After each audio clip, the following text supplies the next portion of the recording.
looking unsafe. It was looking unsafe. But after weeks of warning the public. That's right.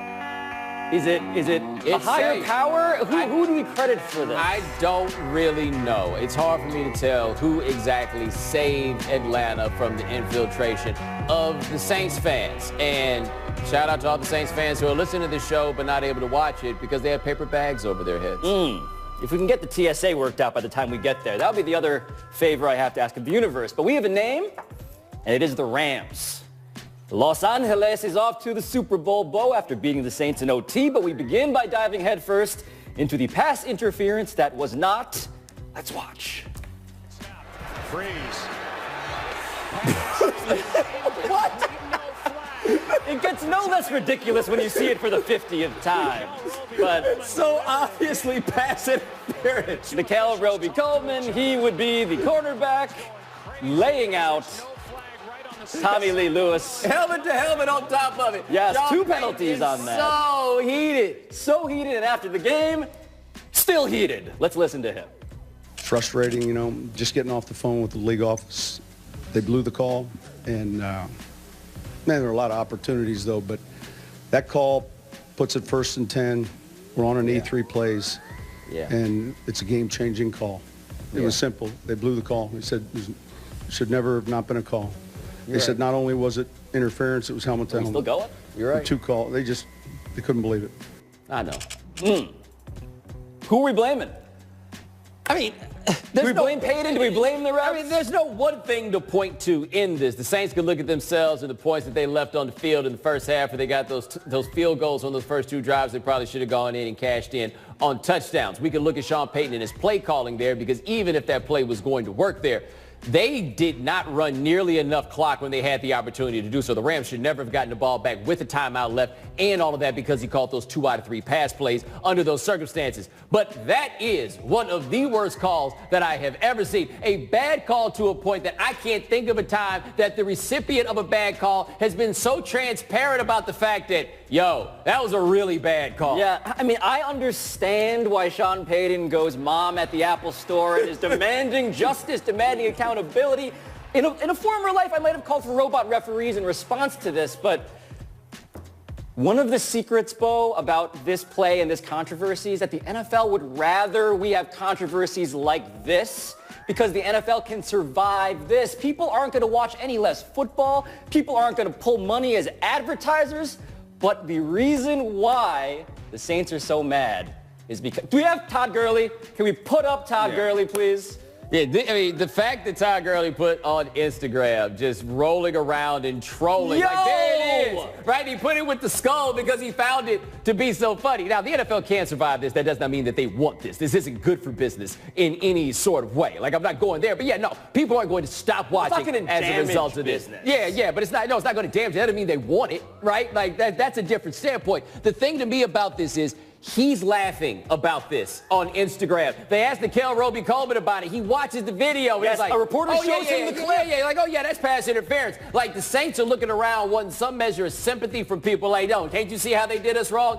Yeah, we can see how they did you wrong. We're still going to watch the Super Bowl. And that is where the league office does have a complaint, if any. It's that the team that we helped out, however accidentally, inadvertently, involuntarily, isn't playing along. They are inspiring Michael Thomas to go on Twitter and reference Rule 17, Section 4AB, whatever, where they're trying to demand a replaying of the game, which is not going to happen. But if Todd Gurley is putting memes like this up, I do understand why they are so infuriated. I mean, dude, we had Marcus Peters running around on the field screaming about gumbo. Can you imagine how mad you had to be if you're Sean Payton and this is going on? And I know how mad Sean Payton had to be, because I know how mad the Saints fans are, because the Saints fans have been so mad at me. Yes, right? the only people more furious at the refs are those fans at you. I understand why they're mad at me, and they're mad at me because I've been shamelessly antagonizing them in this moment, because I know nothing can be more infuriating than legitimately believe that you have been done wrong. Like, this ain't about no curse. This ain't about something in the air. This ain't about no track record. This is, they blew a call in a way that they should not be able to blow a call, right? Like, this isn't about extended replay or anything else. What you need is people to actually do their jobs. That's what you want. And all those folks in the Saints locker room have been so sad about it.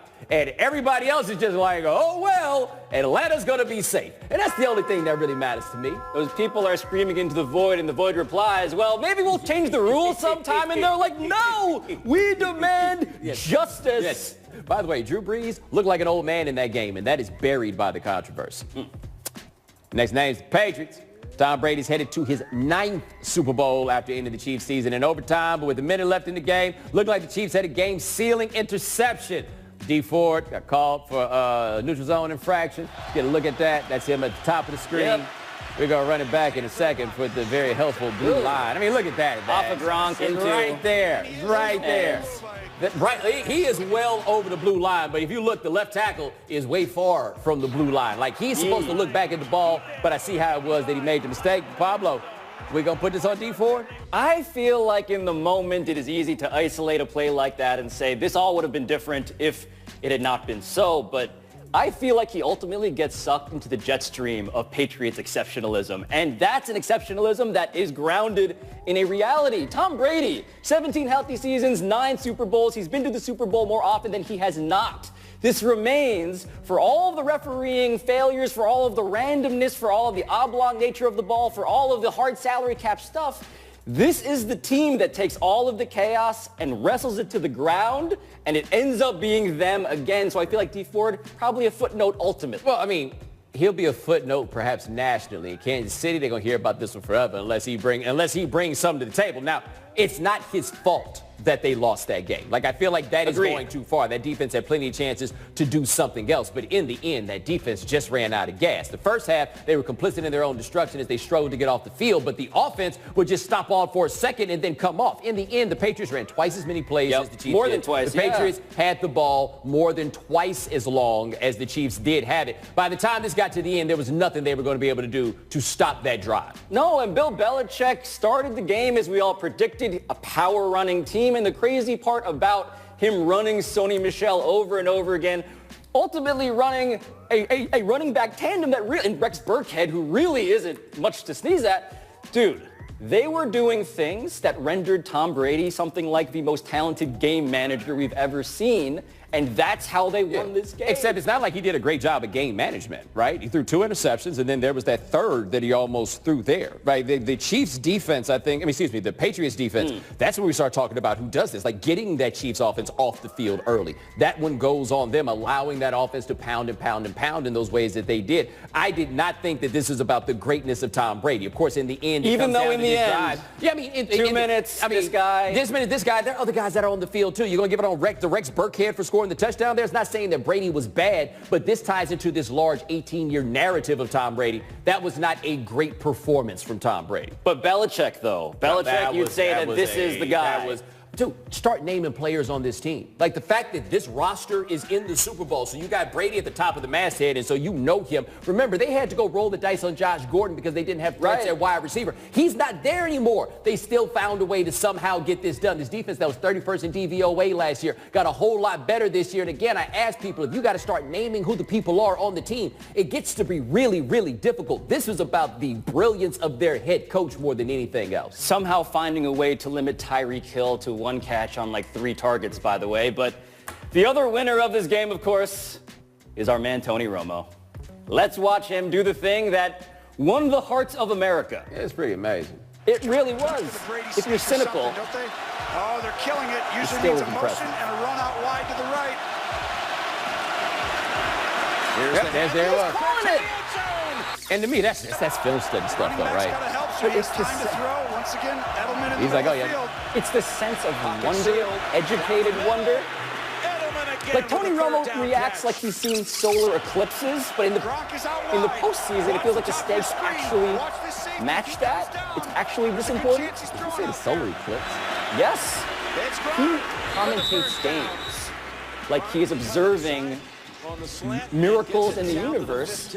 And here, he actually shows you what's happening and why it's happening. And this is a dude, Bo, even if you don't buy my glory of nature point, this is a dude who will be getting head coach offers, right? Yeah, I mean, he's not stupid enough to take them. I hope not. I really hope not. This job he got right now is smoking. Like, if you go get $4-5 million a year to do that, I don't know why in the world you go be a head coach. No, but there are going to be people who see what he called and wonder, Did the Chiefs not know that this was going to happen? I would just ask this, though. If he's able to predict the future in the booth like that, how come he couldn't predict it on the field and not throw so many of them crippling, back-breaking interceptions that are kind of the hallmark of much of his career? Because his body was saying no. Coming up next, is there a Carson Wentz mutiny going on in Philly? Take this show to go by listening to the podcast or listen to Bomani's or listen to mine. Pablo is still waiting for an offer. You could just hang out in Atlanta all by yourself. How about that if you're so scared? I would be scared in a different way. There we go. Oh, is this me? It is. Ooh, first quote. He's had his ass kissed his whole life and sometimes acts like he's won 10 Super Bowls. Said a source close to the Eagles in a report by the Philly Voice. In the story, multiple unnamed players called Wentz selfish and egotistical, among other criticisms.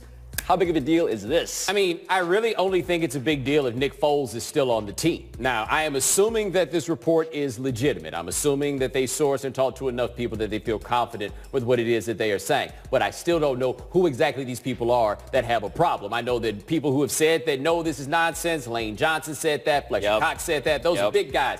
Zach Ertz, as far as I've seen, is the only skilled guy to come out and refute it, but he's the one who gets the ball all the time. This is the dude who the story kind of centers around. It's as much about Zach Ertz, it seems, like Carson Wentz, and Carson Wentz may be a big bleep in his own right. I did not know this about Carson Wentz, but maybe he is just not a fun guy to be around, fair enough, but this is about how the offense runs. It's about him favoring Zach Ertz to the tune of being the most targeted tight end in history, and so the question becomes, is this an offense thing? Is this another person on the offense who's like, I liked it when it was more democratic? Well, the story says, though, it's not even so much about it being more democratic as much as John DeFilippo and Frank Reich could deal with Carson Wentz and that the new offensive coordinator, Mike Groh, is getting walked over by Carson Wentz. Right. Now, the issue that I think you have with the Ertz stuff is not even so much that he's passing the ball too much to one guy, but they're not as good when he's throwing the ball in there to that one guy. Zach Ertz is a good tight end, but not the focus of your offense kind of good tight end. But if there is some sort of chasm on the team, if there are people who are not on board with Carson Wentz and they think he's a jerk, one solution to that, obviously, is just to go on to win.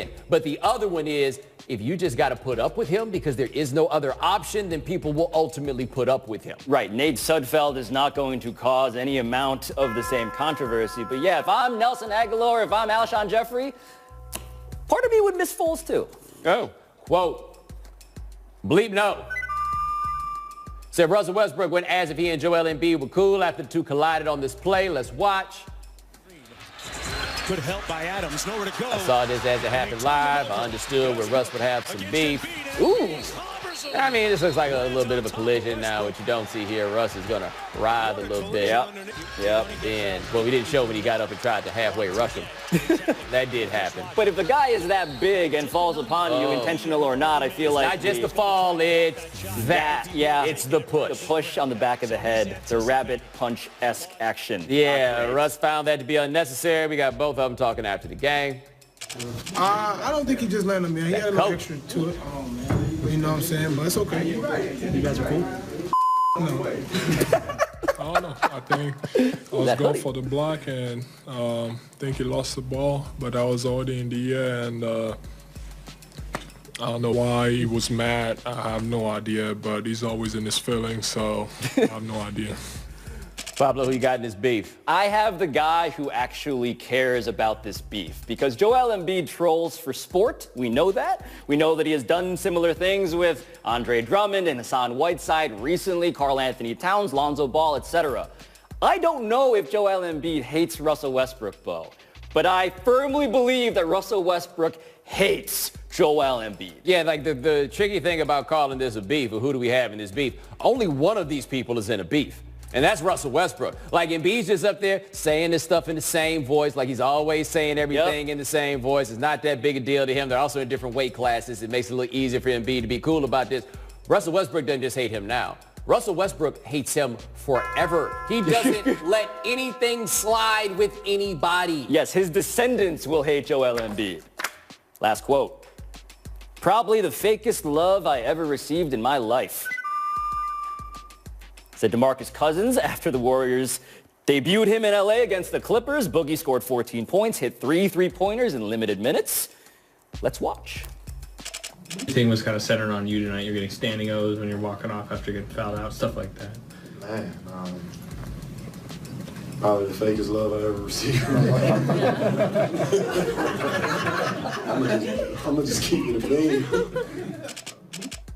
Maybe some of the fakest laughter he's ever heard as well, but what do you make of Boogie's debut? He knows people don't like him, right? Like, I mean, if you think about what his career has been, he knows that it's a little, like, disingenuous coming on the other end. That said, he played well, right? 3 for 4 from three-point range. The thing with him, though, under this setting, it makes it hard for me to gauge just what to make of that is he knows he's not playing a lot of minutes. Therefore, he's going extra hard. He got all 6 of his fouls in. Those are his first points, that massive dunk. And this is my issue with the threes, Bo, because that's the most promising thing. But he was just so open in draining them.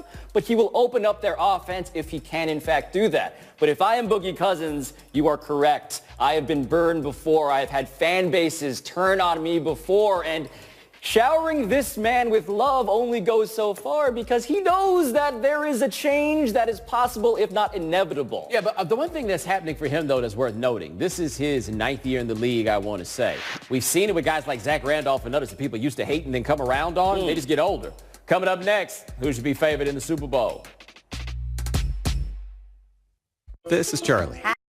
Where you want me to take you in Atlanta? I do. I have figured it out, and, well, obviously the mall. The mall's back on the table, right? Possibly. And the other stuff we'll talk afterwards. Okay, good answer. Number 1.5. That's currently how many points the Patriots are favored by in the latest Super Bowl betting odds. Pablo, does the line sound right to you? That sounds about right. I think the Patriots should be favored, and it all comes down to the question that never got answered yesterday. Is Todd Gurley actually hurt? Because after the game, he was interviewed and said, no, I'm fine. I'm just sorry. And it was sorry in the sense of I was terrible and not the apology. And if he's not right, this is a very, very unfair advantage for the Patriots. Although, to be fair, we have seen C.J. Anderson do a great Todd Gurley impression at different points. The one thing we know, the Patriots have been to 8 of these Super Bowls in this run. All of them have been within 1 score. 6 of them have been within 4 points. So, yes, somewhere within this window is where I think we probably go. In the end, you just got to be able to decide, are you going to leave the house and put your money on Jared Goff over Tom Brady? While that sounds like a preposterous thing to do, Nick Foles won the Super Bowl MVP last year. And the Rams do have something similar to what the Eagles brought to the table in that game, which is a front four that can get pressure all on their own. We can see in our mind's eye Aaron Donald doing some of the stuff that they did last year, and Ndamukong Suh doing some of that pressure Brady, make him uncomfortable, because yesterday Tom Brady was spotless, essentially. Yeah, and who else got pressure with 4 while playing the Patriots in the Super Bowl? The Giants, who won 2 Super Bowls with Eli Manning over Tom Brady. Can you tell I'm trying to talk myself into betting on Jared Goff, but just can't do it? Can't do it. At least not yet. I got a couple weeks to think about it. In closing, I watched one of those Fyre Fest documentaries. It was highly entertaining. And I got to say, I'm glad I didn't find out about Fyre Fest before it happened. So probably would have wanted to go. I can see that. And I'm not willing to do as much as some people to get some bottled water. Know what I mean? Whoa. Also, welcome back to our consciousness, Ja Rule. Had thought about that dude in a while, had you? Look at him. We got him right here. Wow. I pointed the wrong way. He there too, but he right here. He is everywhere. That's right. He is an executive for Fyre, and he says that he was hustled, scared, bamboozled, hoodwinked, and led astray. We were wondering, as we often do, where is Ja? And he is here, and he is on Twitter. And the more that he tweets, Bo, I gotta say, the less he kind of feels like a mastermind. Yes. Like he's just out here being like, yo, I'm Ja Rule. What did you expect? Yeah, but the thing is, he also said something about how people watch a documentary and think they know everything. He says he was led astray. He was given the pep talk after the whole thing fell apart to try to keep everything together. Yo, like, wow. This is all I had, but it looks so gorgeous. There were 2 documentaries, Ja, for the record. But yes, if you pitched me what they produced in that marketing video, like, I like to think I'm above the scamocracy that is the United States of America. But I kind of want to be on Pablo Escobar's old island, too. No, I mean, it was false advertising. Like, you would have reason to believe that the thing was going to be legitimate. Can you imagine, though, if you would have got down there and it had been what it was? Woo! I have so many things to say related to that water bottle story, but I can't because it's that story. I'm not that thirsty. In closing, I'd like to wish that you not wish people a happy Martin Luther King Day. if your wish looks something like this. This Come on, man. This is the official Florida State Seminoles recruiting Twitter account. And let's throw this on the big screen, please. On the back wall, can we do that? I mean, I just want to know who the person was. Like all the steps. 1, we need a Martin Luther King Day tweet to send out. 2, this is going to be the design. 3, oh, no, we're not finished. That's right. 4, put a glove on him. And yes, make it look like he's doing the tomahawk chop. Leaving even aside his recorded thoughts on the empathy we should all have for our native peoples, you're a college, FSU. If a college can't get this right, what hope does like CVS and all the other brands have? They got an office at a college. Let's not call it a football recruiting operation at college. I would also just like to say here, man, I don't mean to like single nobody out, but come on, Willie. Right? Did it have to be you? Coach Taggart? Did it have to be you? I would love to find somebody else to blame, but you the man in charge. Come on, man. Highly questionable. Coming up next.